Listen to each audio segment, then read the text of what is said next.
Bienvenue, frères et sœurs en Christ, à ce tout moment de édification, d'inspiration et de pertinents échanges qui vont nous aider dans notre foi. Je suis votre serviteur Serge Assis et je vais avoir la lourde tâche de vous présenter aujourd'hui quelqu'un qui est l'un des hommes de Dieu que je respecte énormément et qui est également là pour nous aider à comprendre une question très pertinente de notre vie chrétienne, ce qui est d'ailleurs l'objectif de cette émission que nous sommes en train de diffuser en ce moment. Donc, nous allons commencer bien évidemment par la prière. Seigneur, nous te recommandons ce temps et nous prions que tu en prennes le contrôle.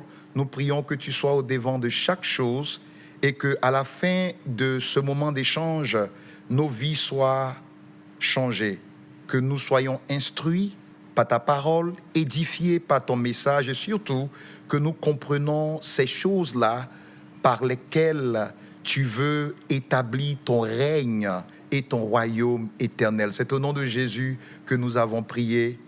Amen.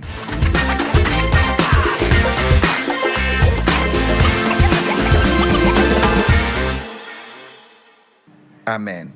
Aujourd'hui, à SamQuest, notre invité, c'est un homme de Dieu qui est un enseignant, un conférencier, un formateur, un motivateur et un conseiller énormément apprécié de ses pairs. C'est quelqu'un qui a exercé le ministère dans plus de 20 nations, en Afrique, en Europe, en Amérique, en Asie. Il fait cela à la gloire de Dieu et ses pairs ne tarissent pas d'éloges le concernant à cause de la clarté de son message et la pertinence des thèmes qu'il aborde et qu'il élabore. Il est président fondateur du ministère de la Nouvelle Alliance basé à Paris, en France. Il est aussi le promoteur du Marathon biblique, une organisation chrétienne qui encourage la lecture de toute la Bible au moins une fois par an. Au nombre des ouvrages qu'il a dans son esprit et qu'il a écrits, nous pouvons compter Comprendre le sous-monde, Le perfectionnement des saints, le guide du marathon biblique. Mais pour vous dire vrai, c'est un homme dont les messages restent gravés dans votre esprit. Je l'ai expérimenté, je l'ai écouté et je veux vous dire que vous serez bénis. Aujourd'hui, nous allons discuter avec cet homme de Dieu d'un thème que je m'en vais vous présenter tout à l'heure, mais avant, nous allons saluer l'homme de Dieu, nous allons faire connaissance avec lui. Pasteur, révérend, bishop Jean-Claude Kofi, bienvenue parmi nous. Merci Bishop. C'est un privilège, c'est un grand honneur et je mesure aussi la responsabilité qui en découle. Merci. Merci pour l'opportunité. Bishop. Merci vraiment d'avoir répondu à notre invitation pour le peuple de Dieu. Nous nous sommes dit que vous avez plus à dire qu'à une église locale et nous avons essayé de vous avoir sur ce plateau pour parler d'un sujet très important. Nous allons discuter aujourd'hui, frères et sœurs, nous allons discuter aujourd'hui, chers frères et sœurs, d'un thème qui ne va pas cesser de passer dans votre esprit. Ce thème, c'est la fin des temps. Nous devons en parler, la fin des temps. Alors, asseyez-vous confortablement chez vous pendant que nous donnons le temps au révérend Jean-Claude Kofi de nous donner un résumé, de ce que nous devons savoir sur la fin des temps. On entend parler, les pasteurs en parlent. Qu'est-ce qu'il en est exactement? Pasteur Jean-Claude Kofi, nous vous donnons la parole. Merci. Je bénis le Seigneur pour non seulement l'opportunité, comme je le disais tantôt, mais aussi pour le sujet. La question qui touche la fin des temps est d'actualité. Elle est d'actualité eu égard à l'accélération des événements. C'est ce à quoi nous assistons. Et tous ceux et celles qui sont familiers à la parole de Dieu et aux prophéties bibliques savent que nous vivons vraiment la fin des temps. Maintenant, pour ceux qui nous suivent, certainement parmi eux, le champ lexical biblique n'est pas forcément familier à tout le monde. Donc, je me dois d'expliquer ce que nous devrons entendre par la fin des temps. Alors, la fin des temps, c'est une fait référence à une des grandes thématiques abordées dans la Bible. Donc, quand on prend la Bible et qu'on fait les grandes divisions systématiques des doctrines bibliques, il y a une doctrine qu'on appelle l'eschatologie. L'eschatologie est la doctrine qui explore, qui étudie les choses dernières. Donc, les choses dernières, les choses qui parlent de la fin des temps. Et donc, c'est une définition sommaire. Maintenant, il faut pouvoir répondre à la question, mais à partir de quel moment on peut considérer qu'on a raison de considérer qu'on est entré dans la fin des temps, hein? Pourquoi Adam n'était pas dans la fin des temps? Pourquoi Moïse n'était pas à la fin des temps? Et pour quelles raisons et qu'est-ce qui justifie que nous disions que nous sommes à la fin des temps? Et alors, cela m'amène à non seulement à lire un texte biblique, il y en a beaucoup. Romains chapitre 13, verset 12 nous dit « La nuit est avancée, fort avancée, le jour s'est approché, donc la nuit est fort avancée et le jour s'est approché. » Alors, cette première partie de ce verset nous renseigne sur le découpage. Donc, il y a un temps qui est considéré comme appartenant à la nuit et un temps qui est considéré comme appartenant au jour. Et le Seigneur dit, par la bouche de son serviteur, l'apôtre Paul, que la nuit est avancée et le jour approche.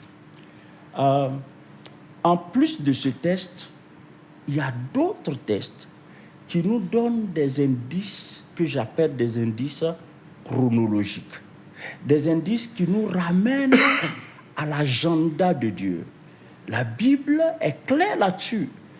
Dieu tient un agenda.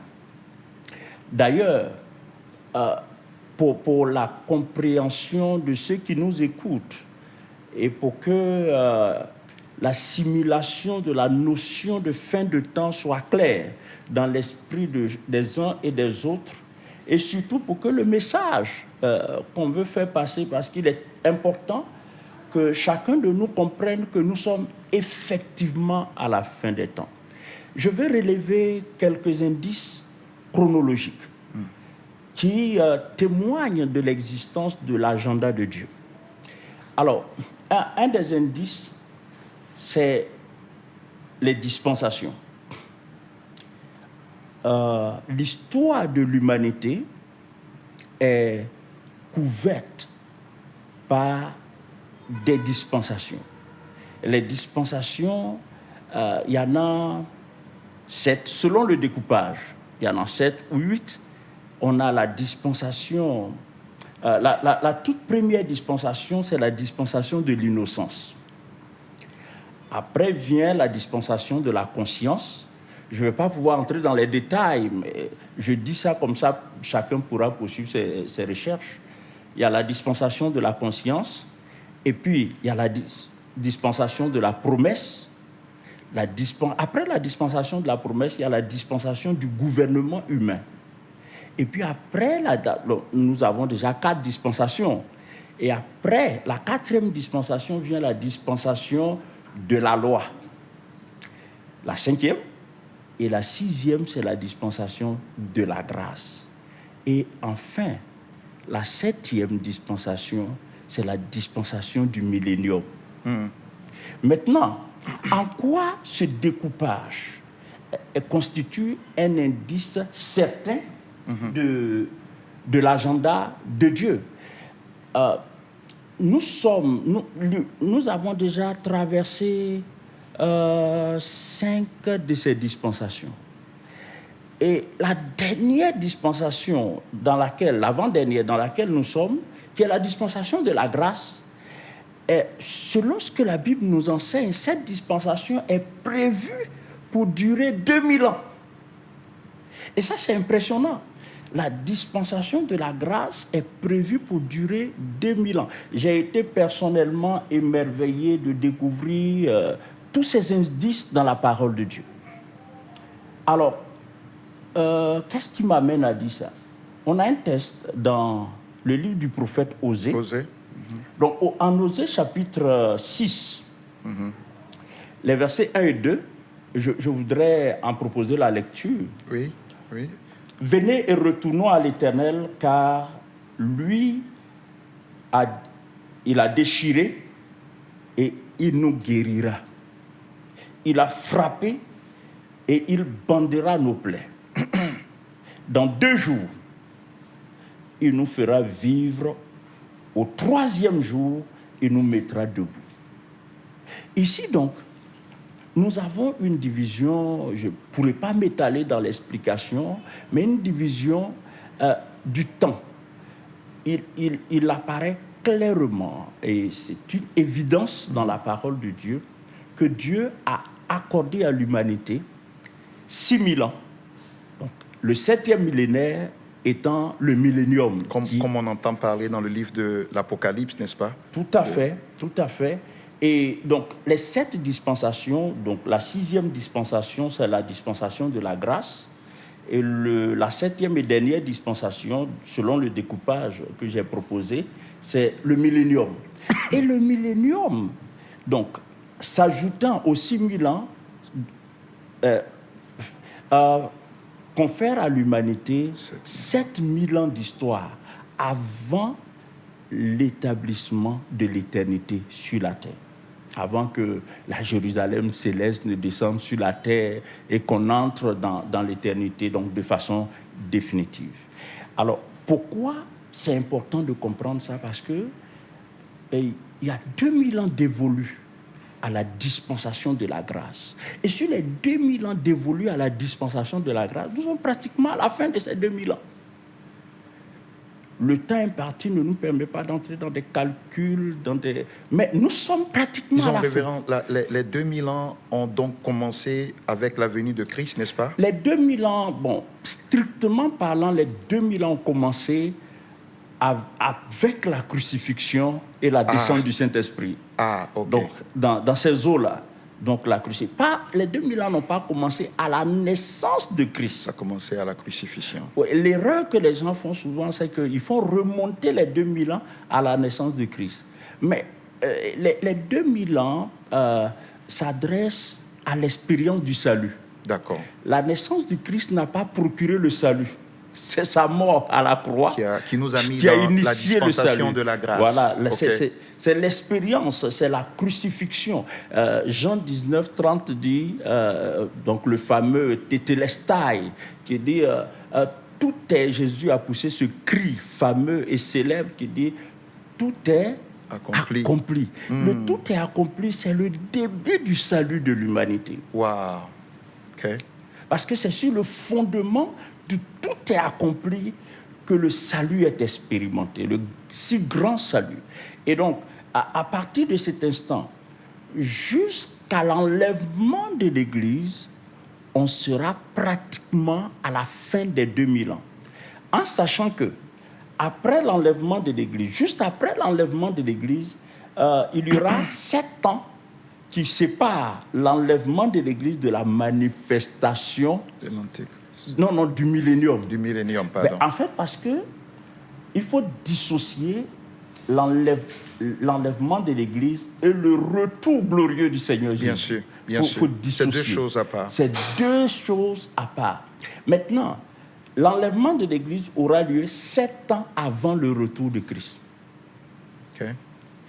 Donc, tout porte à croire que l'enlèvement de l'Église, c'est pour très, très bientôt. Donc, pasteur, laissez-moi vous nous amener à rebondir sur un certain nombre d'éléments très, très, très intéressants, ce que vous dites. Oui. Et j'aimerais d'ailleurs dire à tous ceux qui nous suivent que nous allons mettre un lien sur des enseignements détaillés sur cette topic que le pasteur a donné.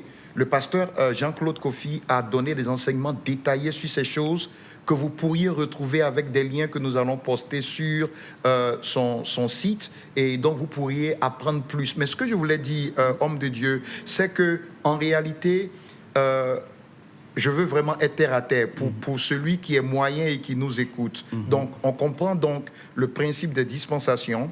On comprend le principe qui veut que après, donc, que Jésus ait accompli, selon lui-même, par sa mort et sa résurrection et tout, l'entrée dans la période de la grâce, de la grâce, de la dispensation de la grâce. Que Osée présente comme étant 2 jours. J'imagine qu'on relie ça au fait qu'un jour, oui, selon Pierre et dans d'autres passages de la Bible. 2 Pierre chapitre 3, verset 8, tout à fait. Dit ceci, mais il est une chose bien aimée que vous ne devez pas ignorer.